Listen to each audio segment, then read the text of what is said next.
The oak doors swung open at 11:42 in the evening, and the winter cold that rushed in with them carried the smell of frost and desperation. Lena Voss stumbled through the threshold of Russo's Italian restaurant, and the candlelit warmth of the private booth seemed to stop breathing. She was 29 years old, but the woman who stood in that doorway looked like she had lived 40 hard years in a small, dark space. Her blonde hair, matted dark with dried blood, hung plastered against a face drained white as porcelain. Her left eye was swollen completely shut, purple-black, the color of a 3-day-old bruise. Her throat was wrapped in handprint bruises so vivid they looked like someone had branded violence directly onto her skin. The white nanny uniform she wore, the one that cost $47 at a second-hand store 2 years ago, was soaked dark on the left side. Blood. Real blood. Still wet in some places. She clutched a worn prayer card in her trembling right hand. The card was so old the edges had turned the color of old teeth. On the front, the face of Saint Michael the Archangel, faded almost to nothing. On the back, written in her mother's handwriting from 32 years ago, *, protect her, Lord. Please protect her. *. The private booth in the back of the restaurant, the one separated from the rest of the world by black velvet curtains, went absolutely still. Matteo Russo sat frozen mid-sentence, his wine glass suspended halfway to his lips. He was tall, 6'2", with shoulders that filled a custom Bryony suit like they were born to that suit. His dark hair carried silver at the temples, and a scar ran from the outer corner of his left eye down to his cheekbone like something had tried to cut him in half once and failed. His eyes were the color of storm clouds. Right now, those eyes were locked on the broken woman swaying in the doorway. Tony and Theo rose from their chairs with the synchronized precision of men who had practiced violence together for 15 years. Their hands moved toward concealed weapons beneath their jacket lines. But Matteo raised one finger. Just one. And both men froze mid-motion, their bodies going rigid. The restaurant smelled like garlic simmering in olive oil, like wine that cost more than most people's monthly rent, like expensive cigars burning in a crystal ashtray. The smell of a world that Lena Voss had never belonged to. She caught herself on the back of a white linen chair as her knees buckled. Her bloody hand left a mark on the fabric, dark and final, like a signature written in the language of pain. Mr. Russo. Her voice came out destroyed, raw, the sound of someone who had screamed until her throat tore open. I have nowhere else to go. Matteo set down his wine glass. The movement was slow. Deliberate. Each motion controlled like he was moving through water. He stood, and when he did, the entire restaurant understood that something fundamental had shifted on its axis. But what she did not know, what Lena could not have known as she stood there bleeding in the doorway, was that 3 nights earlier, on a winter highway in the middle of a storm that seemed designed by God specifically to end her, she had saved something precious to Matteo Russo. Something he believed was lost forever. And now she had just walked into the one place in Miami where Tyler Brennan's police connections meant absolutely nothing. Now, let us go back to the beginning. Let us return to 3 nights earlier, to the moment when Lena Voss's 1998 Honda Civic died on Highway 41 with a sound like a wounded animal, and she was left alone on the shoulder of the road with only $2 in her pocket and frost already forming on her windshield. The wind came first. That was what Lena remembered most clearly, not the sound of the engine dying, but the sound of the November wind tearing through the empty highway like a blade wrapped in ice. She had been driving home from the Mercer mansion where she worked, where she had spent 14 hours caring for the Mercer children while Catherine Mercer watched her with eyes that looked at her like she was something scraped from the bottom of a shoe. Her shift had ended at 9. She had driven for an hour. That meant it was 10 o'clock when the engine began to make a sound like something breaking inside. A grinding. A death rattle. She had known immediately that she could not afford to fix it. She could not afford to call a mechanic. She could not afford the diagnosis, much less the cure. The Civic had cost her $800 for years ago, and she had spent every penny of her savings on that car. Right now, those $800 felt like the most important financial decision of her life, because without that car, she had no way to get to work. And without work, she had no way to pay the rent. The thermometer on her dashboard read 32 degrees Fahrenheit. Outside the windshield, the sky was the color of a bruise. Snow had started to fall an hour ago, and now the road in front of her was disappearing under white. The weather forecast had said clear skies. Clear skies. The weather forecast was a lie. She pulled to the shoulder. The car rolled to a stop. The engine died. Silence. Lena sat in the driver's seat for 7 minutes, she counted them on her watch, before she reached for her phone. Her phone was old, a 5-year-old Android with a cracked screen and a battery that died without warning. She had $43 to her name. $43. That was supposed to last her until her next paycheck, which was 7 days away. The tow truck alone would cost at least $80. $80 she did not have. She called her ex-boyfriend Tyler anyway. Tyler Brennan answered on the second ring. His voice came through the phone bright and sharp, and she could hear other voices in the background, could hear him at a bar somewhere with his friends. Voss. What is it? My car died. On the highway. I need a ride. There was a long pause. She could hear him breathing. She could hear him saying something to the people around him, could hear them laughing. You know, he said when he came back to the phone, you are becoming very inconvenient. Very needy. When are you going to learn to take care of yourself instead of always expecting someone else to do it? I need help. Find someone else to call. You have plenty of options, don't you? Maybe Catherine will come get you. Maybe one of her friends. His voice had changed now, had taken on that edge she recognized. The edge that came right before he got angry. Right before he hurt her. Or maybe you have been seeing someone. Is that it, Lena? Have you been with someone else? She hung up. Her hands were shaking so badly she almost dropped the phone into the gap between the seats. The snow fell. She watched it accumulate on the windshield. The car was getting cold. She had a sweater in the back seat, a thin thing that used to belong to her mother, and she pulled it on. It helped a little. Not much. She was still sitting there 40 minutes later when the black convoy appeared. There were 3 vehicles. Black SUVs with tinted windows, moving in formation down the highway like predators moving across a frozen plain. They were moving fast, too fast for the weather, and Lena watched them approach with the small animal knowledge of someone who understood that power was dangerous. The convoy slowed. The lead vehicle pulled in front of her Honda Civic. 2 men in black suits emerged from the first SUV. They were both large, both moving with the careful grace of men who knew exactly how to hurt someone. They approached her window, and she rolled it down halfway, her heart making a sound in her chest like something trapped in a cage. Car trouble.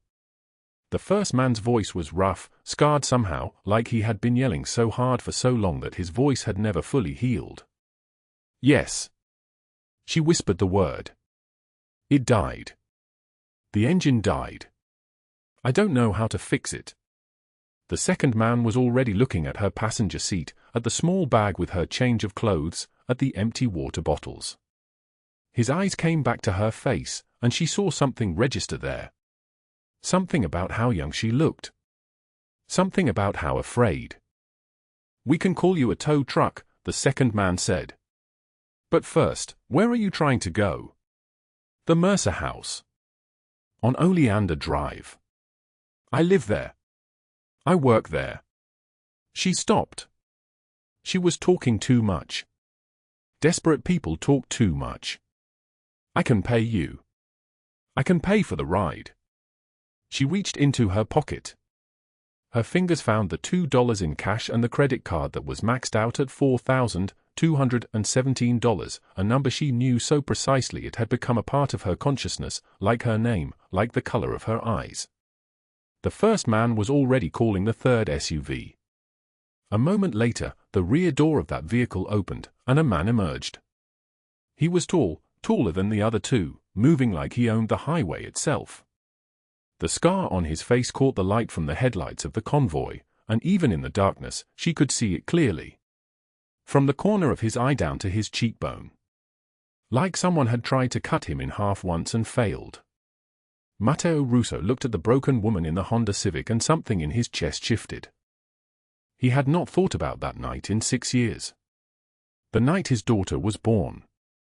The night she came out of her mother already dead, already cold, already lost to him. They had named her after his own mother, but they had never named her at all, had not felt like they could name something that dead. The nursery was still in their house, untouched, filled with things nobody would ever use. A crib no child would ever sleep in. A mobile with plastic birds that nobody would ever spin. "I can take you," he said. His voice was deep and solid like an oath. "Get in the back vehicle." She hesitated for only a second before complying. When you have $2 and a dead car and a storm is closing in around you, you do not question the man with the black SUV. You get in. You survive. The interior of the vehicle smelled like leather and cold air. The seats were heated. She was shaking so badly that the warmth of the seat against her back brought her immediately to tears, though she did not make a sound. She had learned not to make sounds. Matteo Russo sat across from her, separated by the dark space of the vehicle. He did not ask her questions. He simply looked at her the way someone looks at a photograph of their own past, like she was showing him something he had tried very hard not to remember. The wind outside the windows was still tearing at the night like something alive. The snow was falling harder now, and the highway had disappeared completely into white. But inside the vehicle, there was warmth. Inside the vehicle, there was silence except for the sound of breathing and the sound of an engine moving steadily forward. And none of them knew that this moment, this 15-minute ride through a winter storm in the back of a black SUV, would end up changing everything. 3 nights earlier, the world was nothing but white and wind and the smell of death creeping in through a broken window seal. Lena Voss sat motionless in the driver's seat of her 2004 Honda Civic, both hands gripping the steering wheel though the engine had been dead for 47 minutes. The dashboard clock read 9:17 p.m. Outside, sleet hammered the windshield in waves, each gust of wind shaking the entire vehicle like something alive was trying to tear it apart. The temperature inside had dropped to 41 degrees. Her breath came in visible clouds. Her thin nanny uniform, white button-up, navy skirt, the collar still stained with applesauce from Micah's lunch, offered no protection against the cold that had begun to settle into her bones. She tried the ignition again. Clicking. Nothing. Just the clicking sound of a dead battery in a dead car on a dead stretch of Highway 41 15 miles outside Miami, in the middle of a storm that the weather service had not predicted and nobody was prepared for. Lena's cell phone showed 3% battery. No service. She had tried calling the Mercer house 6 times. The line rang and rang. By now, Catherine Mercer had probably put Micah to bed herself, reading the book in that stiff, impatient voice that made the 6-year-old boy press his small face into his pillow. Micah would be looking for her. He always asked where she was at bedtime. He liked to hold her hand while she read about the adventures of the boy with the lightning scar. She pulled her coat tighter. In her right pocket, her fingers found the $2 she had left in the world, a 5 and 3 ones that she had taken from the tip jar at the diner where she worked the night shift for days a week. $2. It was the balance of everything she owned minus the clothes on her back and the prayer card her mother had given her before the cancer took her voice away. The Mercer mansion was 15 miles. But the insurance company had denied the claim. The diabetes medication she needed, the insulin that kept her alive, cost $180 per month. Without it, the numbers on the glucose meter climbed and climbed. This month, they had climbed past 400. The pharmacist had said she needed it immediately. She had exactly $63 in her purse. The nurse had given her a form to sign. Maria had set it aside and waited, hoping something would change, the way she had spent 40 years hoping that her son's choices would somehow not destroy him, that the blood on his hands would somehow wash clean, that the God she still prayed to despite everything would take pity on a mother who had failed to raise a son who could say no. A young woman had walked past the waiting room, dark hair pulled back, wearing a white button-up uniform stained with what looked like applesauce, wearing shoes that were coming apart at the seams. She had paused. She had looked at Maria's face. And then she had done something that Maria had not experienced in more than a decade. She had asked if something was wrong. My insulin, Maria had said, because shame is a luxury older women cannot afford. The insurance company. I am short. The young woman had not hesitated. Had not asked questions. Had opened her purse and counted out bills, not one, not two, but 9 $20 bills, and when Maria had tried to refuse, the young woman had simply pressed them into her hands and said, "My grandmother had diabetes too. She used to tell me that staying alive was the only revenge that mattered." And then she had left before Maria could even ask her name. Maria had asked at the reception desk. The nanny. The one with the applesauce stain on her collar. Lena Voss, the receptionist, had said. She's the evening nanny for the Mercer family. Lives on the property. Maria had called her son. A nanny named Lena Voss just paid my debt. Find out who she is. Matteo Russo did not ask questions. He had simply said, "Yes, Mama," and hung up the phone. But something in his chest had shifted, a small cold thing that had been dead for so long he had stopped noticing its weight. The headlights appeared through the storm like a hallucination. Lena had abandoned the car 20 minutes ago, unable to sit any longer in the cold, unable to stop shaking. She had stood on the shoulder of the highway, sleet soaking through her uniform immediately, converting her breath to ice on her face. The shoulder was barely a shoulder at all, just a strip of gravel and yellow lines and the promise of traffic that might never come. She was counting the ways she could die. Hypothermia. Hit by a truck she could not see through the snow. Collapse on the highway and freeze there by morning, and they would find her and call Catherine Mercer, and Catherine would say, well, at least she was reliable while she lasted. Then she heard the sound of engines. Multiple engines, moving in perfect formation, cutting through the storm with the precision of something trained and dangerous. The headlights resolved first, then the silhouettes of vehicles, then the actual shapes of them. 5 black SUVs, moving as one organism, their windows tinted so dark you could not see inside them. They were slowing down. Lena's first instinct was to run, a response so ancient it did not require thought. But her legs would not obey her. Cold had locked her muscles into position. The lead SUV came to a stop beside her, and the rear window rolled down with the whisper of expensive mechanics, and she saw a silhouette framed in darkness. "Get in before you freeze to death," a voice said. It was low and solid like an oath, and it was not a request. She was too cold to be afraid. Fear required energy that her body did not have. She moved instead on pure survival instinct, pulling open the door that a man in a suit had reached across to unlock for her, climbing into warmth that smelled of leather and expensive cologne and something else, something like power, like the air in a room where important men made decisions that changed the shape of cities. The door closed behind her with a sound like a seal being broken. The man across from her was studying her face with dark eyes that carried the weight of old grief. He was tall, even sitting down, broad-shouldered, wearing a charcoal suit that cost more than her annual salary. His hair was dark and perfectly maintained, his expression impossible to read. There was a scar running from his eye to his cheekbone, thin and pale and decades old. "Where do you need to go?" he asked. "The Mercer house," she said. Her voice was shaking so badly that the words barely came out as words. "On Coral Avenue. I can pay you. I have." She reached into her pocket and found the 5 and the 3 ones. "I have $2. But I can get you more. I work for them." "I can?" "The Mercer house," the man repeated. He nodded at the driver. "Take us there." The convoy began moving immediately, the SUV carrying her accelerating back onto the highway with such smooth control that she could barely feel the motion. The heated seat beneath her back felt like a kindness she did not deserve. She was dripping water and melted ice onto the leather. "I'm sorry," she said. "I'm getting your car all wet." The man did not respond. He was still watching her, his gaze moving across her face with an intensity that made her want to disappear.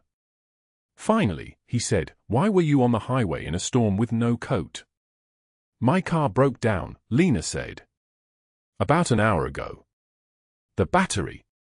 "I called for help, but nobody came." "The Mercer family, they have a strict schedule. If I am not there for bedtime, Micah will wait by the door until Catherine puts him to bed, and he will ask for me, and she will tell him I am not coming." Her voice was shaking. "He is 6 years old. He asks every night where I am." The man's jaw tightened. The scar on his face seemed to deepen, to darken. He looked away from her, out the window at the storm, and when he spoke again, his voice was different. Softer. Like something inside him had cracked open. "What is your name?" "Lena Voss." He nodded slowly. "I am Matteo Russo." She knew the name the way people who lived in Miami and worked in wealthy households knew certain names, the kind of names you did not say aloud in certain contexts, the kind of names that made people look over their shoulders and lower their voices. But right now, shaking in the warmth of his SUV, she did not feel afraid of him. She felt protected by him. She felt like she had stumbled into the path of something powerful that had chosen, for reasons she did not understand, not to crush her. The drive took 15 minutes. Matteo Russo did not speak again. He simply sat across from her, watching her the way someone looks at a photograph of a version of themselves they had tried very hard to forget.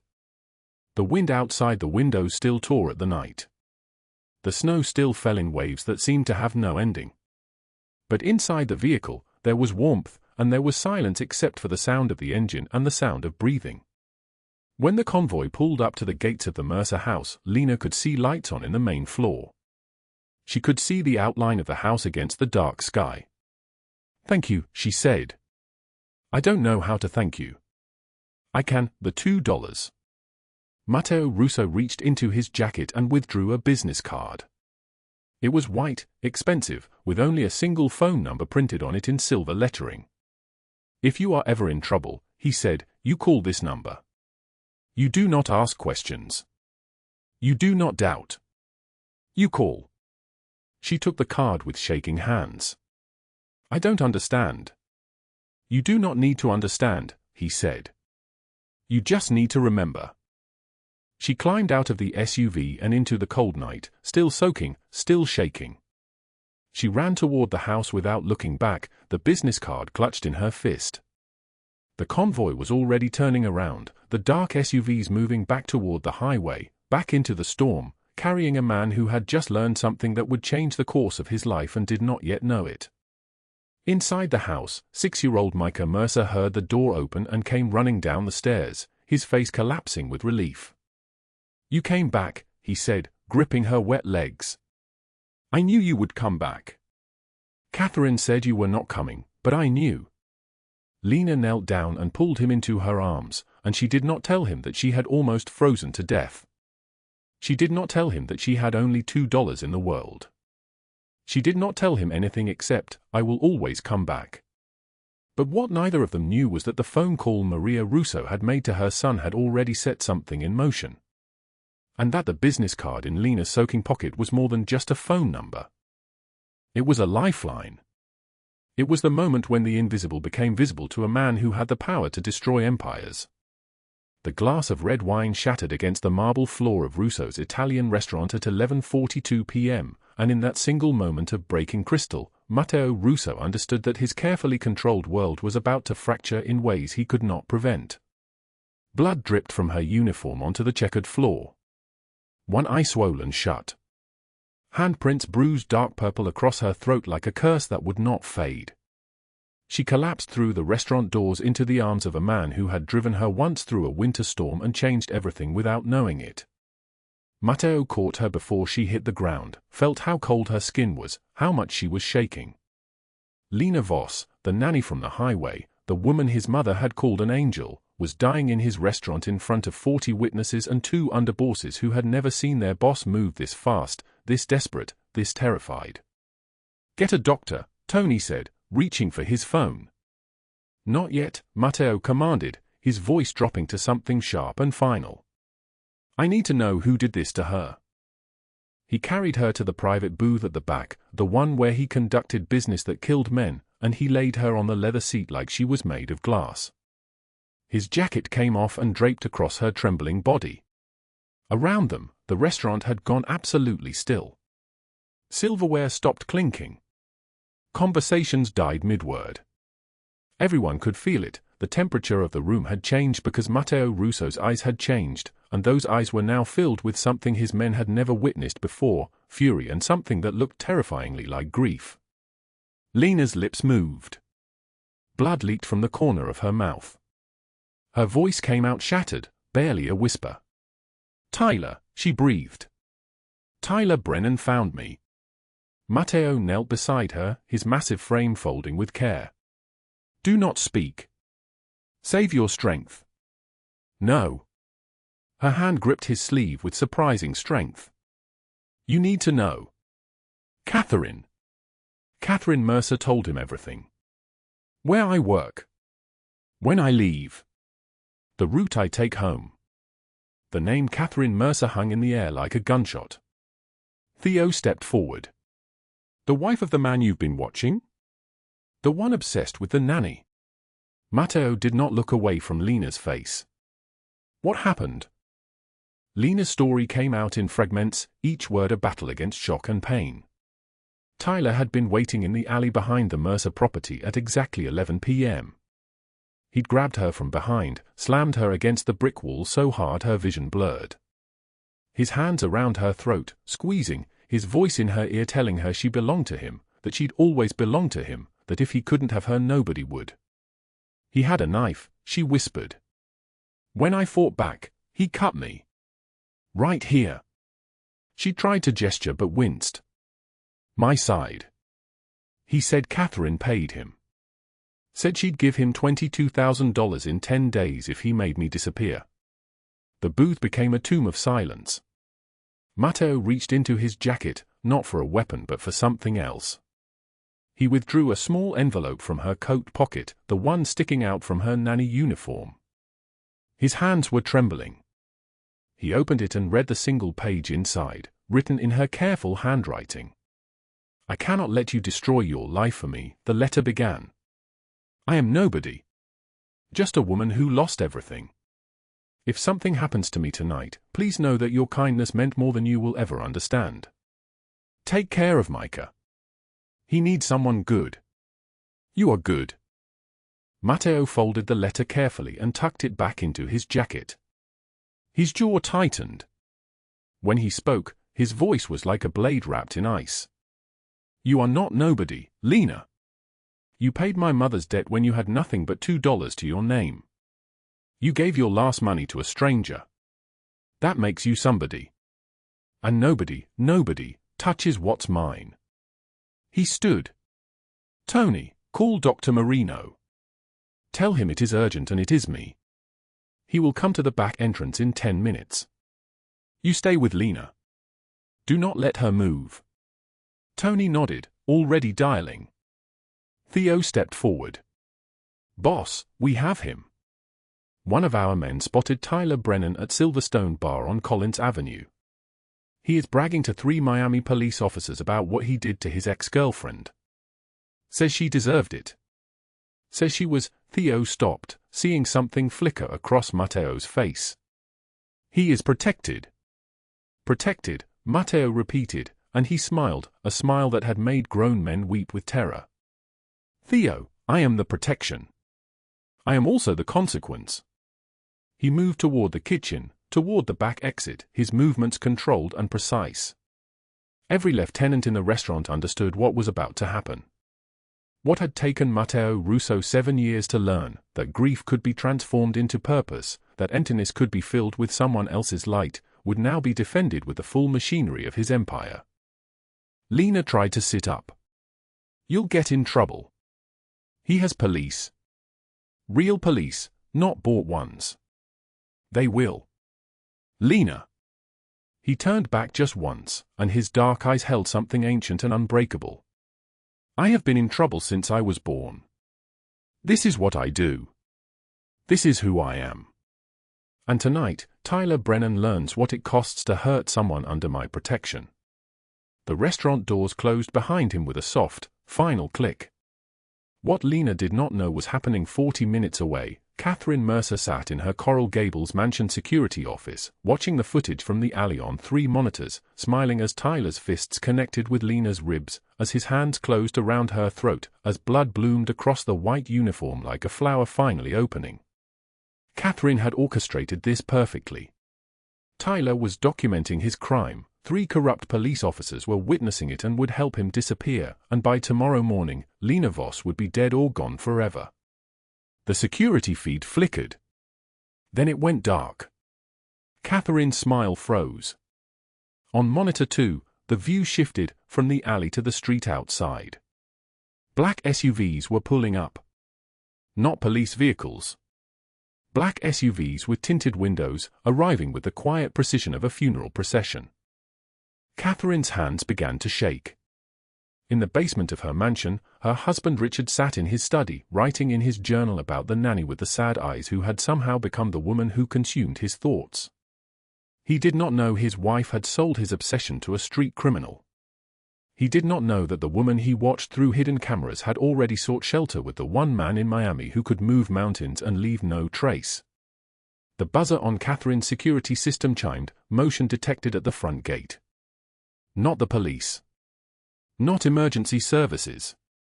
15 black SUVs, arranged in formation, each one carrying men dressed in suits that cost more than Catherine's monthly income, each one moving with the silent, terrible purpose of a weapon being loaded. The trap Catherine Mercer had carefully laid was now closing, but not on the person she had intended. The night was only beginning. 1:30 in the morning, and Lena Voss lay on an examination table in the back office of Matteo's restaurant, her ribs wrapped so tight she could barely breathe. Dr. Marino, an older man with silver hair and steady hands, finished the last stitch along her collarbone and stepped back. The fluorescent light overhead hummed like a dying insect. Her white nanny uniform lay on a chair beside her, stained beyond saving, and the pain medication Dr. Marino had given her made everything soft and distant, as if she were watching her own body from somewhere far away. The letter sat on the metal table beside her leg. She had written it 2 hours ago in the restaurant's bathroom, her hand shaking so badly the handwriting came out like a child's. Just 3 paragraphs telling Matteo that she was grateful, that he had shown her kindness she did not deserve, and that she was leaving so her presence would not drag him into her darkness. She had sealed it in an envelope she found in the office. The paper felt like a blade. Tony stood guard outside the door. She could see his shadow through the frosted glass, motionless. Every few minutes his radio would crackle with updates. 15 black SUVs rolling through the city. Matteo's men spreading across Miami like a storm system with nowhere safe to hide.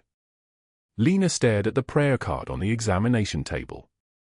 Her grandmother had given it to her 19 years ago, weeks before the cancer took her. St. Jude, patron saint of lost causes, printed in faded gold on cardstock so thin it was nearly translucent. Lena had been clutching it when Matteo's driver found her on the highway during that winter storm, when the freezing rain came down like needles and her broken-down car was the only shelter for 30 miles. She still did not understand why he had stopped. Why Matteo himself had driven her to the Mercer mansion.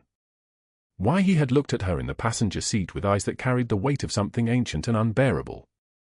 She picked up the prayer card now and turned it over. On the back, in her grandmother's shaky handwriting, for when you think you cannot go on. For when darkness is all you see. For when nobody else believes you are worth saving. Worth saving. The medication made her thoughts stick and unstick like tape. She thought about her daughter. The ultrasound had shown a perfect tiny heart, a spine, 10 fingers that she had already named and loved.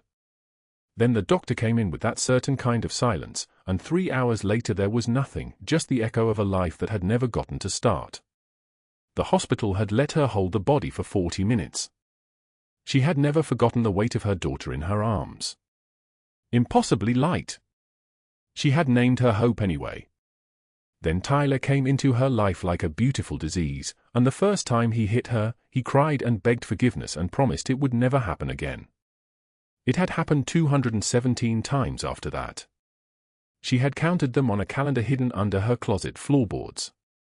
217. The police had laughed the first time she filed a report. Captain Rodriguez, a man with a permanent sneer, had said, "Sweetheart, here's a good-looking guy who keeps a woman like you. That's not assault, that's just how relationships work sometimes. You're lucky he stays around." She had not filed reports after that. Catherine Mercer had been a different kind of violence. The kind that wore a silk robe and smiled while inserting the knife. "You're very helpful with Micah, Lena, truly. Though I notice my husband spends an awful lot of time discussing his schedule with you. That seems inappropriate. Perhaps we need to find you other arrangements." The venom in every word, the calculated cruelty that made Lena's skin crawl, the way Catherine would stand in doorways watching her with those hard blue eyes. Lena had been living in her car for 6 months when Catherine hired her. She had $2 to her name. $2. That was the entire mathematics of her existence. She set the prayer card down and picked up the sealed envelope with her goodbye letter. The medication was wearing off now, and the pain came back like something with teeth. Her ribs ached. Her throat was a landscape of bruises. She could feel every place where Tyler's hands had been, every impact, every moment where she had believed it was finally going to be the moment that ended her. The freezing night outside the restaurant suddenly seemed like a gift. Miami was only hours away by bus. She could walk out of this back office, slip past Tony, hail a cab to the Greyhound station. By sunrise she could be someone else in someone else's city. She could disappear completely. She could finally stop being a problem in other people's lives. She picked up her phone with trembling fingers. Her thumb hovered over the transit app icon. Then she looked at the prayer card again. St. Jude, patron saint of lost causes. And beneath his faded golden face, her grandmother's handwriting, for when nobody else believes you are worth saving. She had never believed it either. Not really. Not for herself. But when Matteo had looked at her in that restaurant booth, covered in her own blood, broken and nearly finished, he had not looked away. He had not called her names or told her she was pathetic or grateful or lucky. He had just looked at her like she was a person worthy of something other than pain. She set the phone down. 3 blocks away, at Barley House on Collins Avenue, Tyler Brennan sat in a corner booth with 2 off-duty police officers, Marcus and Jeff. Both men had beer guts that strained their shirts. Both had cruel mouths. They were the ones who had helped him vanish after the first assault, who had buried the reports, who had stood in the police station hallway 2 months ago and told him that a woman like Lena could not afford a lawyer anyway. Tyler was showing them photographs on his phone, grinning like a man without conscience. That's her apartment. That's the restaurant where she works the night shift. That's the Mercer mansion where the rich people keep her locked up like a servant. He took another gulp of whiskey. Catherine's been feeding me the schedule. In exactly 10 days, when I've completed the contract, she's transferring $22,000 to my account and Lena disappears. Problem solved.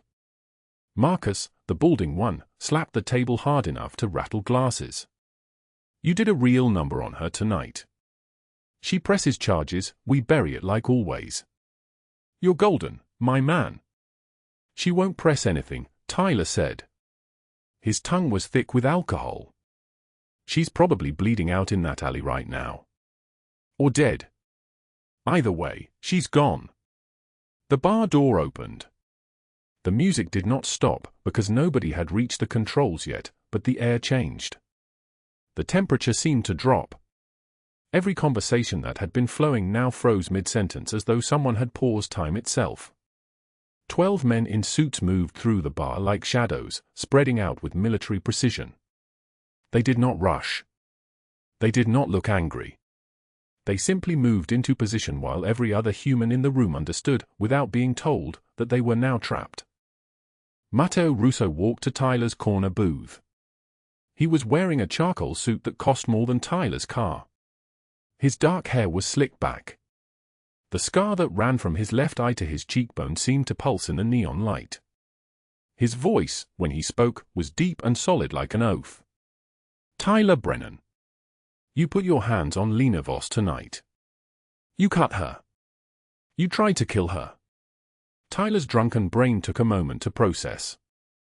His hand went to the edge of the table, ready to stand up, to fight, to run.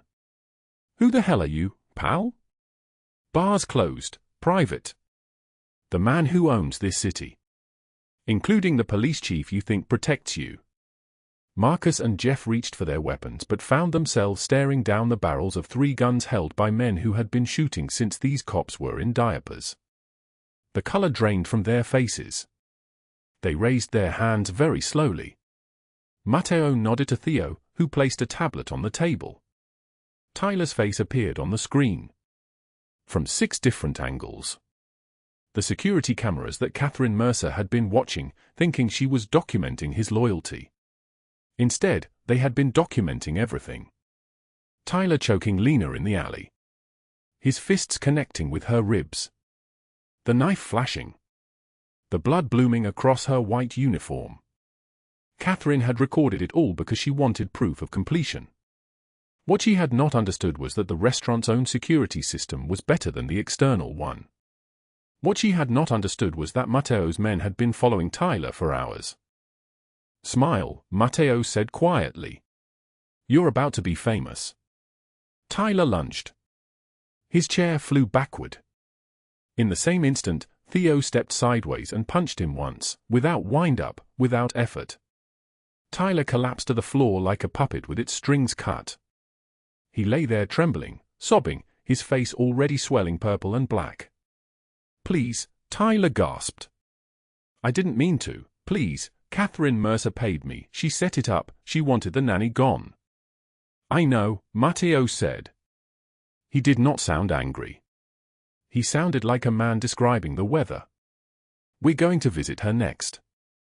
But first, you. He turned to one of his men. Call the real police. The ones who are not on his payroll. I believe Captain Vasquez wanted Tyler Brennan for that assault from 2 months ago. The one these 2 gentlemen helped bury. The 2 corrupt cops made a dash for the door. They did not make it. Matteo's men did not need to shoot. The message was clear. The officers stopped running and put their hands on their heads. One of them was already crying. The Real police arrived at 1:57 in the morning.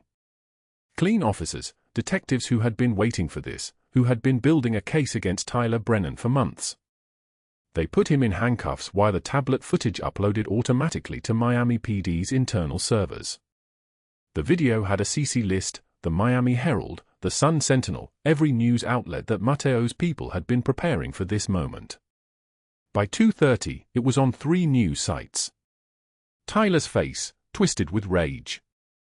His violence, captured in perfect clarity. The corrupt cops protecting him. The story of a serial abuser who had thought the system would save him. Federal charges came within hours. Assault with deadly weapon.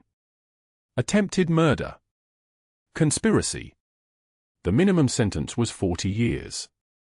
Too quick, too easy, too merciful, but it was what the law allowed.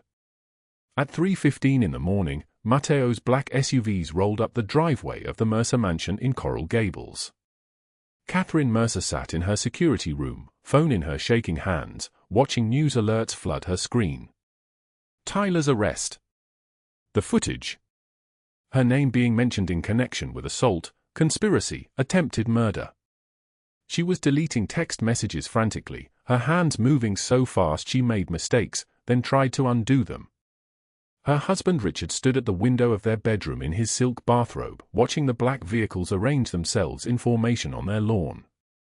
Catherine, he called down. Who are these people? She could not answer. Matteo knocked once on their front door. Not a violent knock. Just the knock of a man who owned everything and could afford to be polite about it. Richard opened the door in his expensive pajamas and found himself looking at a man who made him understand, without words, that he had been living a lie. Matteo handed him a folder thick with papers. Your wife paid Tyler Brennan $22,000 to assault and possibly kill your nanny because she was jealous of your attention to the girl. These are the bank transfers. The text messages. The security footage from tonight showing her watching Lena bleed out in an alley and doing nothing. She also embezzled from your company accounts to fund it. The FBI will be here at dawn. Richard opened the folder with trembling hands. His wife's bank transfers to Tyler. His wife's voice on an audio file, laughing with him about finally getting rid of that pathetic little nanny. Detailed timelines. Proof. The FBI arrived at 5:50 in the morning. News crews were already there. Live cameras, reporters with coffee cups, the machinery of public humiliation rolling into motion. Catherine Mercer was arrested in her silk pajamas and dragged out in handcuffs while flashbulbs lit up the Miami darkness. Her face, stripped of its cruelty and calculation, became just another criminal being processed. Richard filed for divorce that afternoon. He took full custody of Micah. He hired lawyers to protect his son from his mother. The Mercer family name, built on generations of wealth and influence, was destroyed in less than 12 hours. Federal charges: conspiracy to commit murder, witness tampering, embezzlement. Catherine faced 35 years minimum. Her society friends abandoned her within hours. Screenshots of her text messages went viral on social media. Teachers at Micah's school heard the story. Her own sister released a statement distancing herself from Catherine's actions. The destruction was complete. Systematic. Final. Back at the restaurant, in the back office where the examination light still hummed like a dying insect, Lena Voss held the prayer card in both hands and wept. Not from pain. From something else entirely. From the moment when the impossible became real. From the understanding that some people, when they find you bleeding on the pavement, do not walk past. They stop. They stay. They fight. The winter sun broke across Biscayne Bay at 6:42 in the morning, painting the penthouse windows gold and silver. Lena Voss woke in a bed so large she could stretch her arms and not touch the edges. The sheets were Egyptian cotton, soft as prayer, and for 3 full seconds she did not remember where she was or how she got there. Then the pain came. Sharp, specific, radiating from her ribs and collarbone and the side of her face that had swollen like a stone. Reality crashed back. Tyler. The alley. Blood on her nanny uniform. The restaurant. Matteo. She tried to sit up. The movement sent lightning through her left side. A gasp escaped her throat, small and broken. The door opened immediately. Not a knock, not a pause, just the soft click of a handle, and Matteo Russo stepped through carrying a wooden tray. He wore the same suit from last night, but the white shirt beneath it was stained. Her blood. Still on his collar. Still on his cuffs. He looked like he had not slept. "You're safe," he said.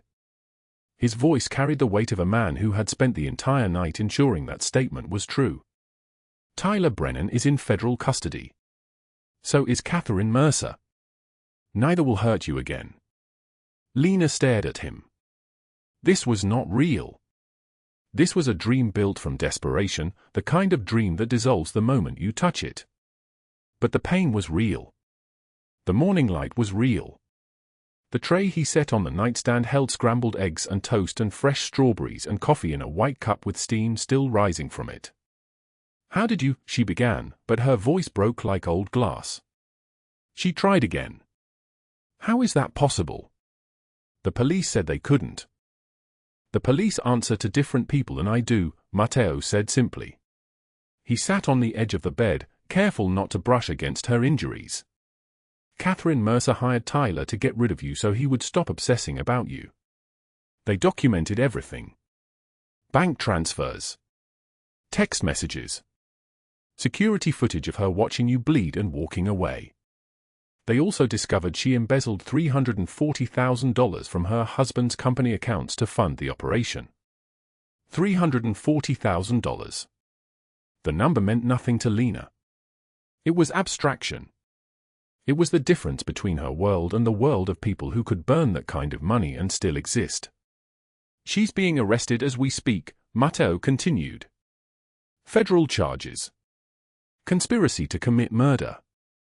Witness tampering. Wire fraud. She will spend decades in prison. Your abuser is already booked. Both of them are gone from your life, Lena. Lena's chest seized. Her breath came in short, sharp pulls. Not breath, really. Just the motion of drowning on dry land. 3 years of terror had weight. 3 years of looking over her shoulder, of flinching at shadows, of understanding that the world had decided her life had no value and believing it might be true. That weight moved through her body like a blade, and when it reached her throat she could not hold it anymore. She broke. Not quietly. Not with grace. She cried so hard her body convulsed, so hard she could not breathe, so hard that pain shot through her ribs, and she did not care because underneath the pain was release. Release like the lid of a coffin being lifted. Release like a candle finally being lit in total darkness. Matteo sat motionless. He did not touch her. He did not speak. He simply remained. Present. Solid. Real. When her sobs finally slowed, when her breathing returned to something resembling normal, when she could see again, she looked at him with eyes red and swollen. Why? Her voice was barely a whisper. Why would you do all of this for me? I'm nobody. I'm just... You gave my mother $180 when you had $182 to your name. Matteo's dark eyes held steady on hers. You left yourself with $2 and a broken car in a winter storm. When I asked my mother why you would do such a thing, she told me you said your grandmother had diabetes too, and you understood what it felt like to watch someone you love suffer with no money to help them. He paused. His jaw tightened slightly. I had a daughter once, he said quietly. A long time ago. She didn't live. She never drew a breath. I spent years asking God why I couldn't save her. Why I couldn't protect her. Why my money and my power meant nothing against that particular kind of death. Lena's chest squeezed. She had not known this. Had not imagined Matteo Russo capable of such loss.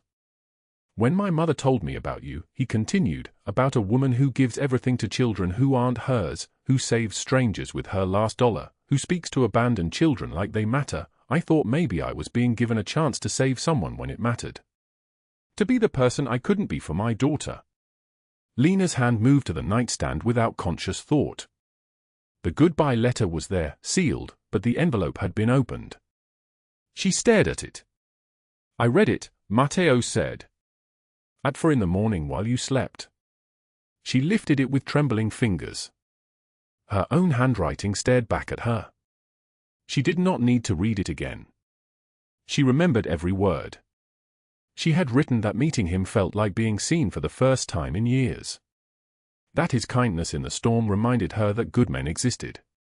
That she was sorry for bringing violence to his door. That she hoped his mother was well, that she wished she could be someone worthy of his world, but she knew she wasn't. She had signed it forever grateful, Lena Voss, as if gratitude and distance were the same thing. You left something behind, Matteo said, and handed her another envelope. The paper was cream-colored and expensive. His handwriting was precise, controlled. She opened it with shaking hands. The letter was short. You are not nobody. You are not unworthy. You are a woman who keeps worn prayer cards in her pocket and gives away her last dollar and loves children with your whole heart. That is worth more than everything I own. That is worth more than every empire I have built. If you want to leave Miami, I will help you. If you want to stay, I will keep you safe until my last breath. But know this, you saved my mother. You reminded me what goodness looks like. And I do not let go of what is mine. Stay. Matteo. The letter fell to her lap. She could not speak. Could not form language. Could only stare at this man who had moved heaven and earth because she showed his mother kindness. I want to stay, she whispered. Matteo reached out slowly, giving her time to move away if she wanted to. He took her hand, careful to avoid her bruises, and held it like it was the most fragile thing in existence. Then stay, he said. A knock at the door. Tony entered without waiting, his dark eyes taking in the scene, the boss sitting on the bed with Lena's hand in his, both of them looking at each other like the rest of the world had ceased to exist. In 20 years, Tony had never seen his employer look at anyone this way. Sir. Richard Mercer called. He wants to hire Ms. Voss as Micah's private nanny. Triple her previous salary. Full benefits. Her own apartment in the guest house. He's liquidating some of his assets to make reparations to her. He said what his wife did is unforgivable and he wants to try to make it right. Lena's breath caught. Micah. The gaped smile. The drawings pressed into her hands. The small voice saying, everyone else leaves. I do not want Vivi to leave. She looked at Matteo. Can I? It is your choice, he said. Everything is your choice now. She thought of that little boy. She thought of the guest house, a place that would be hers. She thought of being able to stay near the person who had seen her bleeding on a restaurant floor and refused to look away. I'll do it, she said. But I need one thing. Every Sunday, I need to visit my daughter's grave. I haven't been able to, her voice fractured. I haven't been able to go in 3 months. I didn't have the gas money. Done, Matteo said. Every Sunday. I will take you myself if you want me there. She squeezed his hand. Through the penthouse windows, the city of Miami sprawled beneath them, glittering and dangerous and full of possibility. Lena Voss looked out at the sunrise and felt something she had thought was dead inside her begin to move again. Hope. Like a blade wrapped in sunlight. 3 days later, at 2:17 in the afternoon, Lena stood in the kitchen of her new guest house apartment and heard them. Engines. Multiple engines. She walked to the window and her entire body froze. 15 black SUVs rolled up the Mercer driveway in perfect formation. She stepped outside, confused, terrified, hoping. Matteo emerged from the lead vehicle holding a massive bouquet of white roses. Behind him, his men opened the trunks of all 15 vehicles. They were filled with supplies. A new laptop. Art supplies for Micah. Groceries for an entire month. Winter coats. Books. A new phone. And in the final SUV, a framed photograph of Lena's daughter, a girl with her mother's eyes, smiling at something beyond the camera. Beneath the frame was a small brass plaque engraved with 2 words, never forgotten. Lena covered her mouth. Tears spilled over her cheeks. Matteo walked to her. Tony and Theo stood watching their boss, the most feared man in Miami, hand roses to a woman in a simple house dress like she was the most precious thing in his world. You paid a debt for my mother with your last dollar, he said. This is me paying mine. Lena took the roses and wrapped her arms around him, holding on like he was the only solid thing in an uncertain world. Thank you, she whispered. For seeing me when I was invisible. He pulled back to look at her. His dark eyes carried the weight of old grief and new hope intertwined. You were never invisible, Lena, he said. You just needed someone to look. The SUVs departed one by one. Matteo promised to return tomorrow, and the day after, and every day after that if she would let him. She would. As he drove away, Lena stood holding the photograph of her daughter and the white roses, surrounded by the evidence of 15 black SUVs worth of protection and care. She placed the photo on the mantel of her new home, leaned her worn prayer card against the frame, and looked out at the winter frost glittering on everything like diamonds. Lena Voss gave her last $180 to a stranger in a hospital waiting room 3 days before 15 black SUVs arrived to change her life forever. Family is not always bound by blood. Family is those who choose to stay when the storm arrives. If this story moved you, hit that like button right now. Share it with someone who needs to believe in second chances. Subscribe because tomorrow we have another story that will wreck you in the best way. Drop a comment below. Would you have given your last dollar to a stranger? Remember, one act of kindness can change everything. Thank you for staying with us until the very end. We will see you again in the next video.